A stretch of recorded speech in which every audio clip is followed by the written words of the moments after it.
Hello guys, nandito na naman po tayo at nandito tayo, nasa gitna tayo ng traffic ngayon.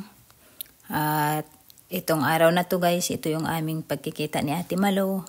Magkikita ulit kami after ng isang taon naming nagkita last time. At syempre dito rin po kami nagkita sa Pilipinas. Kaya ngayon, ayan nandito na naman po at doon kami ngayon magkita sa SM North. Yun yung aming tagpuan ngayon sa North kasi kabisado na namin. At tingnan nyo, sobrang traffic kaya lumulusot kami kung saan kami lumusot. So see you guys pagdating namin.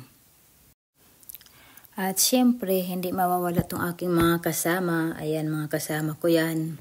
Aking apo at saka yan si Betya. Lagi kami magkakasama sa ngayon.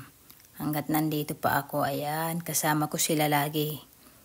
At syempre, ako ang driver ngayon nila, okay?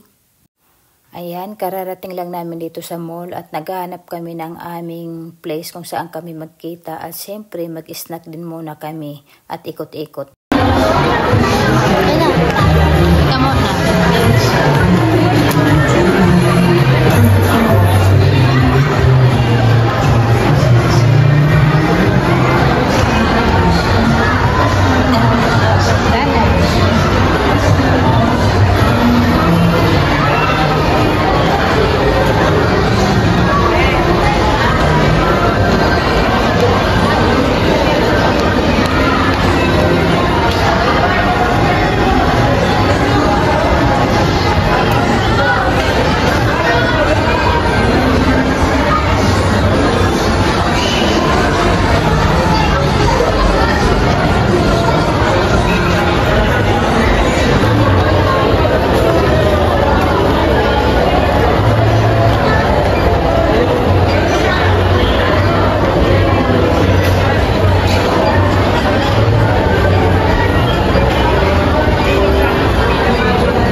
Nandito tayo ngayon guys sa tinatawag nilang ilaw-ilaw.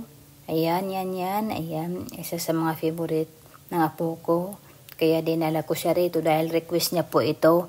Masarap daw po kasi at gusto niya itong ipatikim sa akin kasi first time ko sa ganitong pagkain.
Kami ni Ate Malo at syempre banding na naman kami rito. Yan, nag-crave ako ng pagkain. Dito lang kami sa food court kasi lahat ng mga masasarap parang hindi na kami nag-craving ko. Ayan ito yung aming mga pagkain. Ito pakita mo be. Ayan yan yung aming pagkain. Hello! Kain tayo. At syempre naulit yung aming banding. Banding na yun, naulit. Kaya masaya lang. Okay?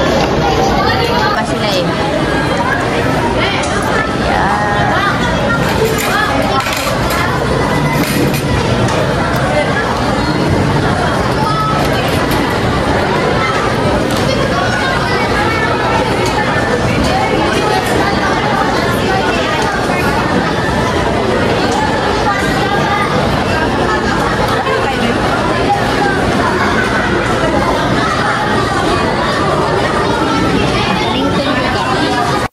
Okay, nandito kami ngayon